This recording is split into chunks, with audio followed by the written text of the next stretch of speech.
PV சிந்து இந்த பேர் வந்து பார்த்தீங்கன்னா கடந்த ஒரு 2-3 நாட்களாக வந்து மிகப்பெரிய ஃபேமஸ் அடைஞ்சிருக்கு. கிரிக்கெட்டை மட்டுமே பார்த்துட்டு இருந்த மக்கள் அனைவரையும் பேட்மிண்டன் வந்து டிவியில் பார்க்க வச்சுது அப்படிங்கிற விஷயம் எல்லாத்துக்குமே தெரிஞ்சது தான். இந்த பிவி சிந்து அவர்கள் வந்து பார்த்தீங்கன்னா ஒலிம்பிக்கில் வந்து வெள்ளி பதக்கம் வாங்கினதுக்கப்புறமேட்டு பல பேருக்கு வந்து பேட்மிண்டன் மேலே மிகப்பெரிய மரியாதை வந்திருக்கு.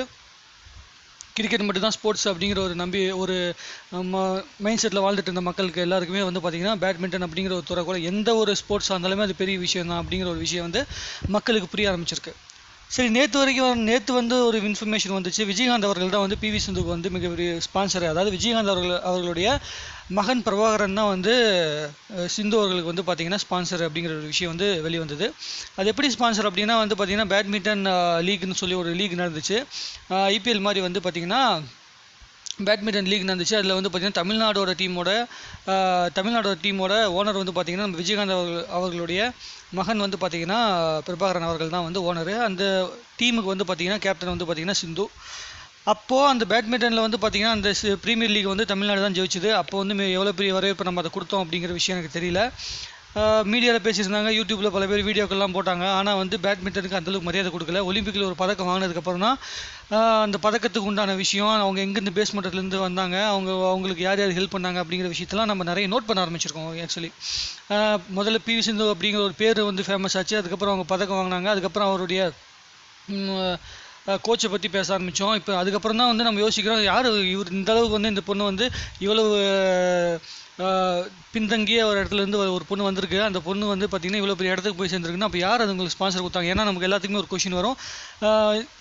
ஸ்போர்ட்ஸுங்கிற ஒரு விஷயத்தில் வந்துட்டனாலே வந்து பார்த்திங்கன்னா ஸ்பான்சரை முக்கியமான தேவை. யார் அது ஸ்பான்சர்னு சொல்லி இப்போ தான் நோட் பண்ண ஆரம்பிச்சிருக்கோம். விஜயகாந்த் அவர்கள் அப்படிங்கிற விஷயம் வந்து வெளிவந்திருக்கு.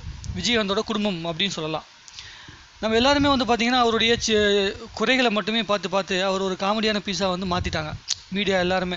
ஏன்னா அப்போ தான் அவங்களுக்கு வியூ போகுது, அதுக்கப்புறம் தான் டிஆர்பி ஏறுது. விஜயகாந்த் அவர்களை காமெடியாக காட்டினா தான் அவங்களுக்கு வந்து டிஆர்பி ஏறுது. அவர்கிட்ட இருக்க ஒரே ஒரு குறை வந்து பார்த்திங்கன்னா அவர் வந்து அவரோட பர்சனல் விஷயத்தில் அவர் குடிக்கல, அப்புறமேட்டு அவரால் பேச முடியல, அவரோட உடல்நிலை சரியாக இருக்குது, அவருடைய தைராய்டு பிரச்சனை இருக்குது, அதனால தான் பேச முடியல அப்படிங்கிற பல விஷயங்கள்லாம் நமக்கு தெரியாது. ஆக்சுவலி சில பேருக்கு தெரியும், சில பேருக்கு தெரியாது. அவருடைய பர்சனல் விஷயம், அவர் வீட்டுக்குள்ளே என்ன பண்ணுறாரு, அவர் உடம்பு அவர் எப்படி பார்த்துக்கிறாரு, அதெல்லாம் நமக்கு தேவையில்லாத விஷயம். ஆனால் அவர் வந்து பொது வாழ்க்கைக்குன்னு வந்ததுக்கப்புறம் பொது வாழ்க்கையில் அவர் என்ன பண்ணியிருக்காரு, ஒரு எதிர்கட்சி தலைவராக வந்து அவர் என்ன பண்ணியிருக்காரு, சரியான விஷயத்தை பண்ண முடியாமல் போயிடுச்சு.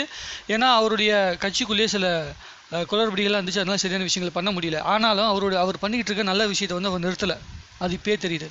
இலவசமாக ஹாஸ்பிட்டல் நடத்துகிற ஒரே ஒரு அரசியல் தலைவர் இவர் தான் இந்தியாவிலேயே. அதே மாதிரி வந்து பார்த்திங்கன்னா இந்த மாதிரி ஒரு டேலண்டான ஒரு பொண்ணு இருக்குது, அந்த பொண்ணுக்கு வந்து நம்ம ஸ்பான்சர் பண்ணி இவ்வளோ தூரம் இவ்வளோ பெரிய இடத்துக்கு கொண்டு போய் சேர்த்தணும் அப்படிங்கிறத தோணி இருக்குது. அதுக்கப்புறம் ஒலிம்பிக் வரைக்கும் வந்து ஸ்பான்சர் பண்ணி கொண்டு போயிருக்காரு அப்படிங்கிற ஒரு விஷயம் வந்து நமக்கு இதுக்கப்புறமாச்சு ஒரு அரசியல்வாதியை வந்து கிண்டல் பண்ணுறதுக்கு முன்னாடி, அவனை பற்றி தப்பாக பேசுறதுக்கு முன்னாடி, அவன் வந்து எப்படிப்பட்டவனாக வேணால் இருந்துட்டு போட்டோம், அவனோட பர்சனல் வகையில் அவன் எப்படி வேணா இருந்துட்டு போட்டோம். ஆனால் நாட்டு மக்களுக்குன்னு ஏதாவது ஒரு விஷயத்தை பண்ணிக்கிட்டு இருக்கானா அப்படிங்கிறத வந்து ஆராய்ச்சி பண்ணிவிட்டு அதுக்கப்புறம் நான் அவங்களை எல்லாம் கிண்டல் பண்ணணும் அப்படிங்கிற ஒரு விஷயத்த நம்ம மைண்டில் ஃபிக்ஸ் பண்ணிக்கணும்னு நான் நினைக்கிறேன். எல்லாருமே நோட் பண்ணிப்பீங்க. விஜயகாந்த் அவர்களை பற்றி தனியாகவே ஒரு வீடியோவில் நம்ம தெளிவாக பேசுவோம். சிந்து அவர்களை வந்து ப்ரொமோட் பண்ணி இவ்வளோ பெரிய இடத்துக்கு கொண்டு போய் ஒலிம்பிக்கில் ஒரு மெடல் வாங்குற அளவுக்கு இவ்வளோ பெரிய விஷயத்தை பண்ண விஜயகாந்த் அவர்களுக்கு வந்து தமிழ்நாடு சார்பாக வந்து நம்ம நன்றி சொல்லணும். இப்போ கூட பார்த்திங்கன்னா இந்த பொண்ணு வந்து மெடல் வாங்கினதுக்கப்புறமேட்டு பார்த்திங்கன்னா அவங்க வந்து அவங்களுடைய சமூகத்தை வச்சு அவங்களுடைய மொழியை வச்சுலாம் வந்து அவங்கள வந்து பிரித்து பேசுகிறாங்க. ஆனால் வந்து நம்ம ஆளுங்களுக்கு வந்து இந்த ஒரு புத்தி இருக்க வரைக்கும் பார்த்திங்கன்னா யாருமே வளர முடியாது உண்மையாலுமே. அதுக்கப்புறம் என்ன பண்ணுவாங்கன்னா அவங்களோட லாங்குவேஜ் மட்டுமே பார்த்துட்டு வெறும் அந்த லாங்குவேஜ்காரங்களுக்கு மட்டும் தான் அந்த பொண்ணு சொல்லி கொடுக்க போதா, இல்லை அவங்களுக்காக மட்டும் தான் வந்து ரெப்ரசன்ட் பண்ணி போச்சா அப்படிங்கிற விஷயத்தில் நம்ம யோசிக்கணும். முதல்ல தயவு செஞ்சு எந்தவித மொழி வாரியாகவும் அதே மாதிரி வந்து ஸ்டேட் வாரியாகவும் எல்லாம் பிரிக்காமல் தயவு செஞ்சு இந்தியன் அப்படிங்கிற ஒரு தாட்டோட வந்து அந்த பொண்ணை வந்து நம்ம வந்து மதிக்கணும், அவங்கள வந்து பாராட்டுகளை தெரிவிச்சுக்கணும் அப்படின்னு சொல்லிட்டு இந்த வீடியோ முடிக்கிறேன். விஜயகாந்த் அவர்களை காமெடியை நான் மட்டும் நினச்சிட்டு இருக்காதீங்க. 150 படங்கள் அவர் வந்து எந்த லாங்குவேஜில் நிறைய பேர் சொல்லுவாங்க அவர் தமிழன் கிடையாது, அவர் வந்து பார்த்திங்கன்னா வந்து ஒரு வேறு லாங்குவேஜ் பேஸ்மெண்ட்டில் பிறந்தவர் அப்படின்னு சொல்லிட்டு நிறைய பேர் பேசிகிட்டே இருப்பாங்க. ஆனால் இத்தனை வருஷத்தில் 150 படங்கள் நடிச்சிருக்காரு. 150 படங்களுமே வந்து பார்த்திங்கன்னா தமிழ்லேயே நடித்து வேறு எந்த லாங்குவேஜும் நடிக்க மாட்டேன், ஏன்னா தமிழ் தான் வந்து எனக்கு வந்து சோறு போட்டுச்சு அப்படின்னு சொல்லிட்டு நடிச்சிட்டு இருக்க ஒரு ஹீரோ.